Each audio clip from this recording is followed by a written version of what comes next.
I never expected that the HOA's illegal bridge across my property would be my ticket to millions, turning their power play into my ultimate victory. What would you do if your neighbor's invasion of your land suddenly became your path to financial freedom? Comment below where you're watching from. I watched in shock as strangers in yellow vests measured across my stream. My hands shook with anger as I rushed down the hill toward them. This was my land, paid for with 15 years of overtime shifts and careful saving. The beautiful 3-acre wooded property, with its gentle stream, was why I chose Willow Creek Estates. Despite the strict HOA rules, I had specifically picked this spot because the property map showed it was private and secluded. "Excuse me, what exactly do you think you're doing on my property?" I called out, trying to keep my voice steady. A worker glanced up nervously. "Just following orders, sir. The HOA approved this bridge project last month." "What bridge? Nobody asked me anything about a bridge." My peaceful morning had transformed into a nightmare in seconds. "You'll need to take that up with Emperor Winters. We're just doing our job," he said, pointing toward a woman in a bright red blazer directing others near my property line. Margaret Winters stood with her trademark pearl necklace gleaming in the sun, clipboard in hand, issuing commands like a general. As HOA president, she had developed quite the reputation for getting her way, regardless of who objected. I marched over, property deed in hand. "Margaret, there must be some misunderstanding. You can't build anything here without my permission." She barely looked up from her clipboard. "Oh, James, the board voted unanimously last month. This connecting bridge will improve community access to the park and raise everyone's property values. The notice was in the newsletter." "I never received any notice, and more importantly, you're building on my land without permission or permits. That's illegal." Margaret's perfectly lined lips curved into a condescending smile. "Don't be dramatic. It's just a small footbridge that benefits everyone. Why would you stand in the way of community improvement? Besides, the stream area falls under our easement rights." "No, it absolutely does not. I have the survey right here." I pulled out my property documents, but Margaret waved them away. "Without looking. We've already allocated the funds. Construction starts tomorrow morning. I'm sure once it's finished, you'll see how lovely it is." My blood boiled as I watched her strut away. 3 nearby neighbors quickly turned their heads when I looked in their direction. They had been watching the whole confrontation. That evening, I contacted my friend Sophia, a real estate attorney. "They can't just build on your property," she confirmed after reviewing my documents. "Your deed is clear. You own the land up to the north edge of the stream. I'll draft a cease and desist letter immediately." Despite the letter Sophia delivered the next morning, construction equipment appeared before dawn. I photographed everything: the excavator digging into my protected wetland area, workers hammering posts into my stream, and Margaret supervising it all with a smug expression. When I approached the crew with my cease and desist letter, they looked uncomfortable, but continued working. "We're just following orders," the foreman repeated, not meeting my eyes. By the end of the week, concrete footings had been poured on both sides of my stream. Each day, more neighbors wandered over to watch the progress, some giving me cold stares as if I was the villain for objecting. I filed a formal complaint with the county zoning office, but the next day, I found my mailbox stuffed with angry notes from neighbors. "Stop blocking progress. Think about others for once." Margaret orchestrated a whisper campaign against me. At the grocery store, families who once chatted with me now hurried past. Parents at the community pool gathered their children when I approached. Someone even spray-painted "selfish" on my mailbox. "They're trying to isolate you," Sophia warned. "It's a pressure tactic. Don't engage directly. Document everything."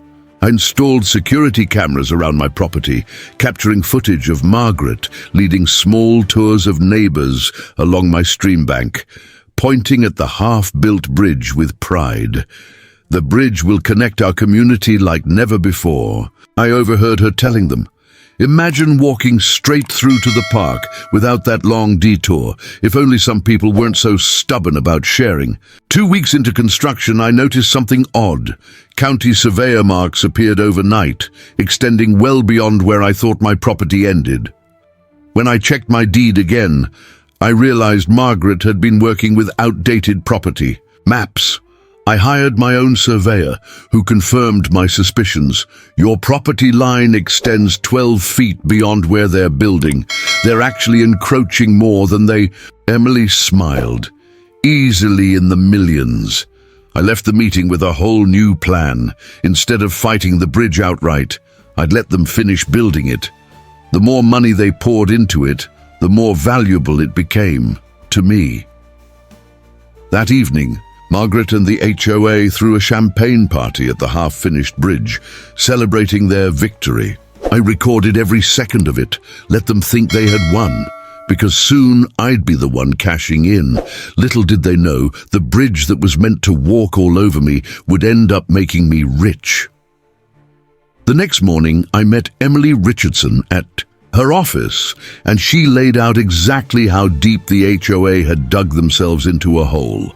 Not only are they trespassing, but they've also violated environmental laws, she explained, flipping through a thick folder of county regulations. The stream on your property is part of a protected watershed, which means any construction requires special permits. The fines for violations like this can easily go into the hundreds of thousands. I exhaled slowly. So, we can stop them? She nodded. Yes, but there's something else you should consider. She slid another document across the table. It was a county development plan. Pine Valley Township has been trying to expand their trail system for years. This bridge, if legally established, would complete a major connection they've wanted for a long time. I frowned. You're saying the bridge is valuable? Emily smiled. Extremely. If you play this right, you could sell access rights to the township for millions. Millions. That word echoed in my head. For weeks, I had been focused on stopping the HOA, but now a bigger opportunity had presented itself. Instead of fighting them directly, I could let them keep digging their own grave, wait for the right moment, and then turn their illegal bridge into my ultimate leverage. That evening, as I returned home, construction on the bridge had accelerated. More workers than ever were on site, racing to complete it before the county could intervene. I stood at the edge of my property and watched. Margaret was there, beaming as she oversaw the project. The HOA treasurer stood beside her, flipping through blueprints. "Good afternoon," I called out, my tone casual. "The bridge is looking lovely." Margaret turned, clearly surprised by my sudden change in demeanor. "Had a change of heart?" she asked, suspicion creeping into her voice. "Let's just say I'm seeing the bigger picture now," I replied. "By the way, did you happen to get permission from the Army Corps of Engineers? This waterway falls under federal jurisdiction." The treasurer visibly paled. "You said that wasn't necessary, Margaret." "It's not," she snapped, her eyes narrowing at me. "He's bluffing," I shrugged. "Might want to check federal regulations before making that claim, but please continue building. I'm fascinated to see the finished product." I turned and walked away, hearing Margaret hiss, "Find out what he's planning." They had no idea. Over the next week, I meticulously built my case. Emily provided documentation of watershed violations. The county inspector confirmed that no structural permits had been filed. And, to top it all off, I discovered that Margaret had misrepresented the project to her own board, claiming she had my written permission. Meanwhile, the bridge neared completion. Lights were installed. Railings went up. A decorative plaque appeared announcing a grand opening ceremony on Saturday. Then on Friday night, I got a frantic call from Mrs. Jenkins, a board member I barely knew. "Margaret's holding an emergency meeting. She knows something's wrong, but she won't tell us what. She wants us to sign paperwork transferring liability from the HOA to individual board members." I almost laughed. "Don't sign anything, and you might want to attend tomorrow's," Grand opening. It should be educational. The HOA's grand opening and my ultimate move. Saturday morning arrived with perfect blue skies. The HOA had pulled out all the stops, ribbons, banners, and even a local news crew. Neighbors gathered, many looking uncomfortable when they spotted me standing quietly at the edge of the crowd. Margaret stepped forward, giant ceremonial scissors in hand. Today, we celebrate a new chapter for Willow Creek Estates. This bridge will connect our community like never before. But before she could cut the ribbon, a black SUV pulled up. Then another. Men and women in official jackets stepped out, representatives from the county zoning board, environmental office, and the township manager. Margaret froze mid-speech. The scissors hung limply in her hands as the officials approached. "What's happening?" someone whispered. I smiled and stepped forward. "I believe we're about to find out who really holds the power over this bridge." The lead official, a stern-looking woman, cleared her throat. "Mrs. Winters, we have received multiple reports of unauthorized construction on protected land. This bridge violates zoning laws, environmental regulations, and lacks the NEIS. We wait. They'll come to you." She was right. That evening, my doorbell rang. Margaret stood on my porch, alone. Her usual confident posture was gone. "May I come in?" she asked, attempting to sound authoritative but failing. I stepped aside and led her to my kitchen table. She declined my offer of coffee. "The HOA board has considered your situation," she began, as if she were doing me a favor. "We understand there's been some confusion about the bridge project." "No confusion on my part," I replied.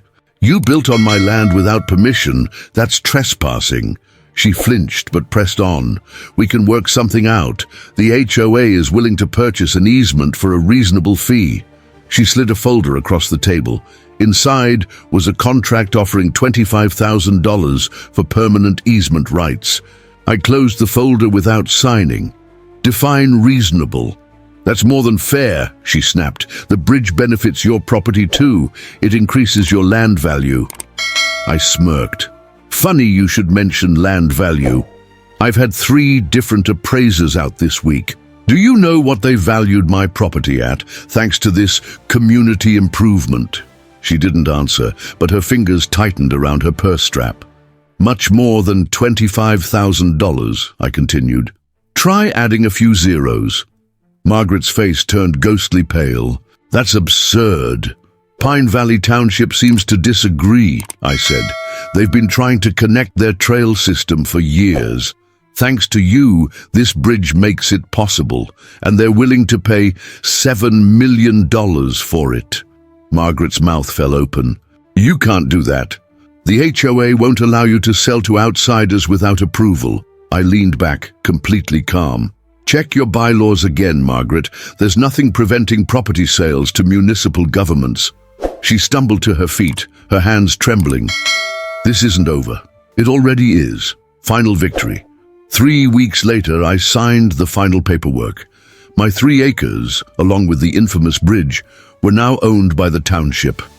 My bank account showed a balance I never dreamed possible, $7. $2 million after my donation to the Conservation Trust. On my last day in Willow Creek Estates, neighbors gathered as movers loaded the last of my furniture. Eleanor, the once loyal HOA member, handed me a framed plaque. Willow Creek Nature Corridor, where community and conservation meet. Established 2025, made possible by a generous donation from my name. As I read the words, I blinked back unexpected emotion. Margaret arrived last. She stood stiffly. "I came to say goodbye," she said, then hesitated. "And to say I was wrong." It wasn't quite an apology, but from Margaret it was monumental. I nodded. "We all make mistakes. The important thing is learning from them." She left without another word. I took one final walk by the stream. Where once stood an illegal HOA bridge, now sat a future public park. Then I got in my car. My new beachfront condo was waiting, bought with cash. No HOA in sight. Sometimes in life, you have to stand your ground to discover just how valuable it really is. Life has a way of testing us, often in the most unexpected ways. The story of the HOA's illegal bridge is not just about property rights or money. It's about standing firm against injustice and turning adversity into opportunity.